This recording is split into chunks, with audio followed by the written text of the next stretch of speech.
ये कहानी भरतपुर गांव के शेट्टी परिवार की कहानी है, जिसमें हरिवंश शेट्टी अपनी पत्नी और 3 बेटियों के साथ रहता है।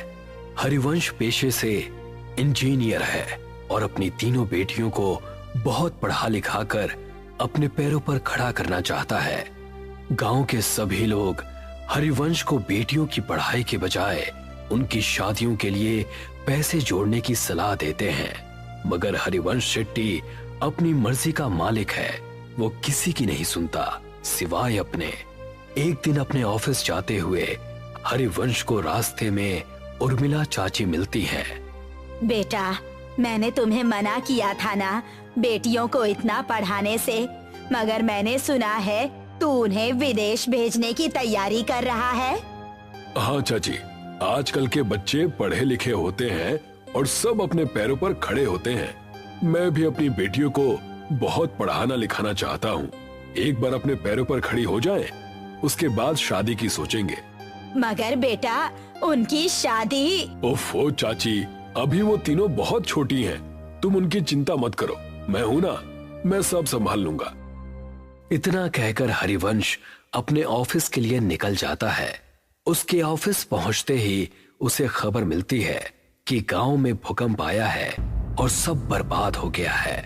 हरिवंश वापस घर पहुंचता है और देखता है कि उसका पूरा गांव बर्बाद हो गया है। अरे ये सब क्या हो गया? मैं तो लुट गया, बर्बाद हो गया। अब कैसे सब हो पाएगा? मेरी बेटियां कैसे विदेश जाएंगी और आगे की पढ़ाई करेंगी? अजी, नुकसान तो पूरे गांव का हुआ है, मगर भगवान की कृपा है कि हम में से किसी को कुछ नहीं हुआ।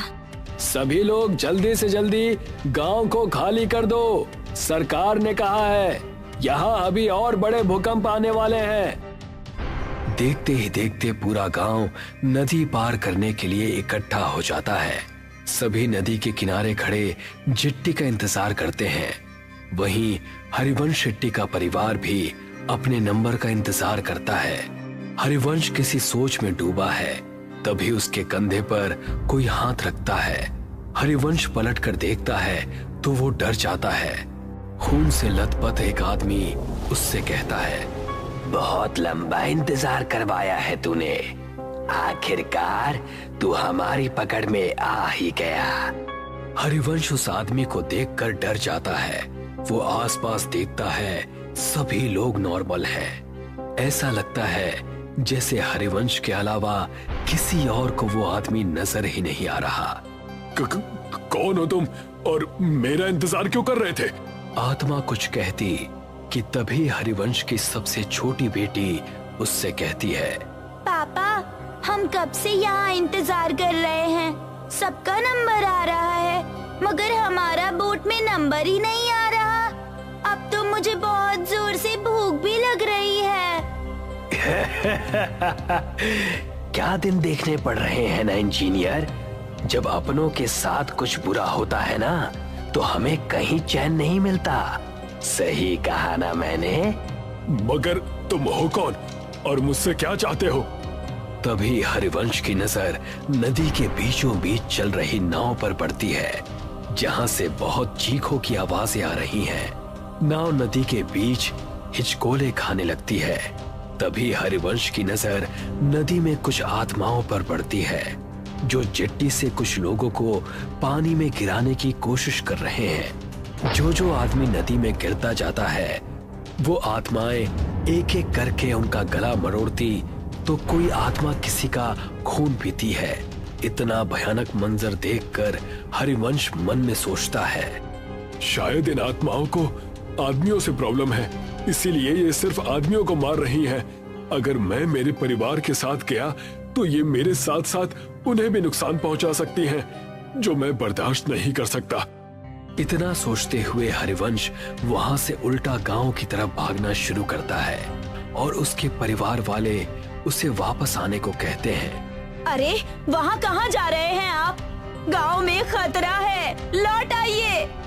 हाँ पापा, वापस आ जाइए ना प्लीज। वहाँ मत जाइए ना पापा, वापस आ जाइए ना। मगर हरिवंश किसी की नहीं सुनता और गांव के अंदर भाग जाता है। वो जैसे ही गांव में जाता है वो देखता है वहां कोई नहीं है। एकदम सन्नाटा छाया हुआ है। हरिवंश अपने उजड़े हुए गांव को चारों तरफ से देखता है। तभी उसे एक आत्मा उसकी ओर दौड़ती हुई नजर आती है। हरिवंश अपनी जान बचाकर वहां से भागता है।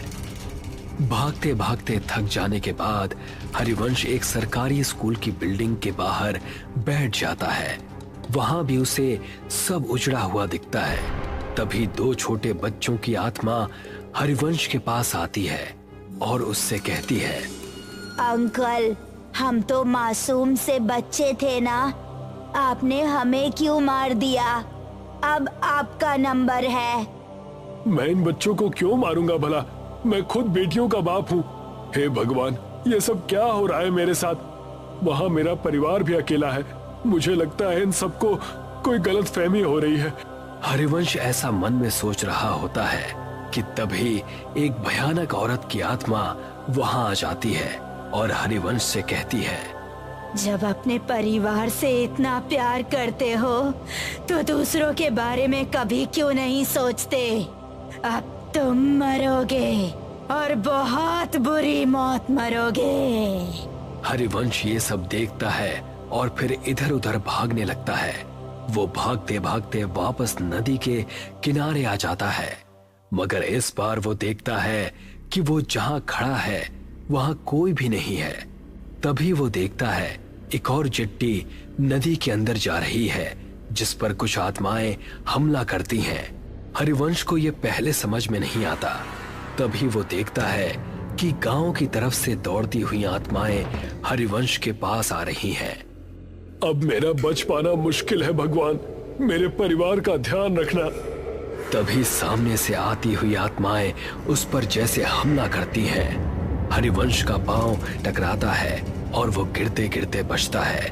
वो अपनी नजर घुमाता है तो वो देखता है कि नदी पर एक पुल बना हुआ है। ऐसा कैसे हो सकता है? अभी तो यहाँ कुछ भी नहीं था, ये पुल कहाँ से आ गया? हरिवंश को लगता है कि शायद इस मुश्किल घड़ी में उसे कुछ समझ में नहीं आ रहा है। ये पुल पहले से ही यहाँ होगा, मगर उसने नोटिस नहीं किया। हरिवंश बिना कुछ सोचे समझे उस पुल पर चढ़ जाता है और वहां से दूसरी तरफ भागना शुरू करता है। भागते भागते वो ब्रिज के सेंटर में आ जाता है और यहाँ पहुंचते ही उसकी नजर नदी की दूसरी तरफ पड़ती है जहाँ उसका परिवार उसे बुला रहा है। हाँ सुधा, मैं आ रहा हूँ। हाँ बेटा, मैं बस अभी आया। हरिवंश जैसे ही कुछ कदम पुल की दूसरी तरफ दौड़ता है, उन दो बच्चों की आत्माएं उसके सामने आकर खड़ी हो जाती हैं। वो उन्हें देखकर डर जाता है और पलट कर देखता है। वो देखता है बहुत सारी डरावनी आत्माएं उसे घूर रही हैं। नहीं, अब मेरा बच पाना मुश्किल है। मुझे तो मेरा कसूर भी नहीं पता है। पता नहीं ये सब मेरे पीछे क्यों पड़ गए हैं। तभी उनमें से एक आदमी की आत्मा हरिवंश को कहती है, मैं इसे छोड़ूंगा नहीं। इसकी वजह से मुझसे मेरा परिवार छिन गया। इस आदमी का जिंदा रहना बहुत खतरनाक है। अगर आज हमने इसे छोड़ दिया तो ना जाने ये कितने और लोगों को मौत के घाट उतार देगा। मुझे छोड़ दो। आप सबको कोई गलतफहमी हुई है। मैंने किसी का कुछ नहीं बिगाड़ा। तभी एक दूसरी आत्मा हरिवंश के पास आती है और कहती है, हरिवंश, तुम्हें याद है जब सरकार की तरफ से तुम्हें सरकारी स्कूल बनाने का ठेका नहीं मिल रहा था तो तुमने पैसे देकर वो टेंडर अपने नाम पर ले लिया था। तुम वो 5 साल पुराने टेंडर की बात कर रहे हो? हाँ, क्योंकि मुझे वो प्रोजेक्ट किसी भी कीमत पर चाहिए था। मेरी बेटियां शहर में पढ़ने जाती हैं और वहाँ की फीस बहुत ज्यादा है। मैं गांव में रहने वाला इंजीनियर, भला उनके सपनों को कैसे पूरा कर पाता? तो मैंने रिश्वत देकर वो टेंडर अपने नाम करवा लिया था। मगर किसी को इस बात से क्या प्रॉब्लम हो सकती है? हरिवंश के ऐसा कहते ही वो स्कूल के बच्चे उसके सामने आकर कहते हैं, अंकल, अगर आप वो टेंडर नहीं लेते तो आज हम जिंदा होते। इसका क्या मतलब है? इसका सिंपल सा मतलब है अंकल कि आपने बच्चों के भविष्य का ध्यान रखा। मगर गांव में रहने वाले गरीब परिवार के बच्चों का ध्यान नहीं रखा। तभी आपने टेंडर अपने नाम किया, मगर उसमें भी पैसा बचाने के चक्कर में आपने घटिया मटेरियल का यूज किया, जिसकी वजह से हमारा स्कूल बिना किसी वजह से ही टूट कर गिर गया और हम जैसे सैकड़ों बच्चों की जान चली गई। ये सुनकर हरिवंश का मुंह खुला का खुला रह जाता है। वो कुछ कहता कि तभी एक औरत हरिवंश के पास आती है और उससे कहती है, इंसान नहीं राक्षस है तू। मेरे बच्चों और मेरे पति को खा गया, अब तू मरेगा। तेरे घर वाले तेरे मरने का तमाशा देखेंगे। उन आत्माओं की भीड़ में से 2 आदमियों की आत्माएं निकलती हैं और हरिवंश को हवा में उल्टा लटका देती हैं।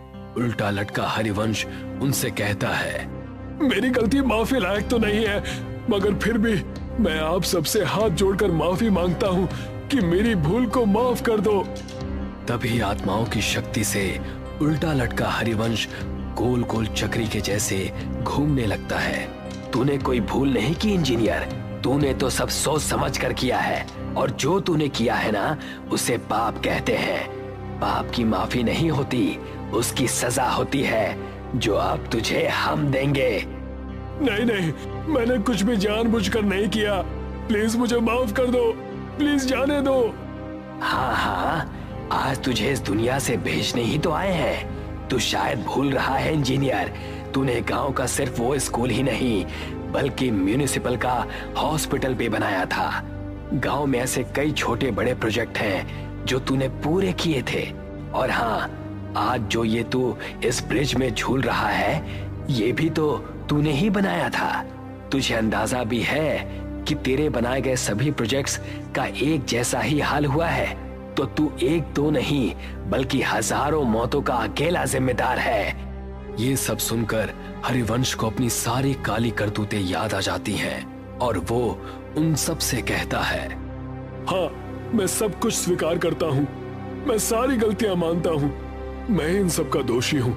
मगर हर माँ बाप अपने बच्चों की खुशी के लिए कुछ भी करता है, तो मैंने भी मेरे बच्चों के भविष्य के लिए ऐसा किया था। हालांकि मैं अब ये बात मानता हूँ कि मैंने जो भी किया वो सब गलत था। हरिवंश की माफी से किसी को कोई फर्क नहीं पड़ता और देखते ही देखते वो आत्माएं वहां से एक एक करके गायब होने लगती हैं। हरिवंश को समझ में नहीं आता कि ये सब क्या हुआ। वो हवा में उल्टा लटका हुआ है, उसे पुल पर कोई नहीं दिखता, सब गायब हो जाते हैं। वहां उसके परिवार को चिट्ठी मिल जाती है। वो दूर से ही अपने परिवार को नदी की दूसरी तरफ जाते हुए देखता है। जिस ब्रिज के ऊपर वो उल्टा लटका है वो ब्रिज भी धीरे धीरे गायब हो रहा है। हरिवंश जैसे ही खुद को खुले आसमान के नीचे नदी के बीचों बीच उल्टा लटका हुआ देखता है, वो देखता है कि उसके आसपास उसी की तरफ बाकी की आत्माएं भी उल्टी लटकी हैं। वो उन्हें देखकर डर जाता है। तू और तेरा साथ देने वाले सभी लोग अब इस दुनिया में नहीं हैं और आगे भी जब जब तुझ जैसे लोग ऐसा काम करेंगे हम उन्हें सजा देने आते रहेंगे। इतना कहकर वो सारी आत्माएं हरिवंश पर झपट्टा मारती हैं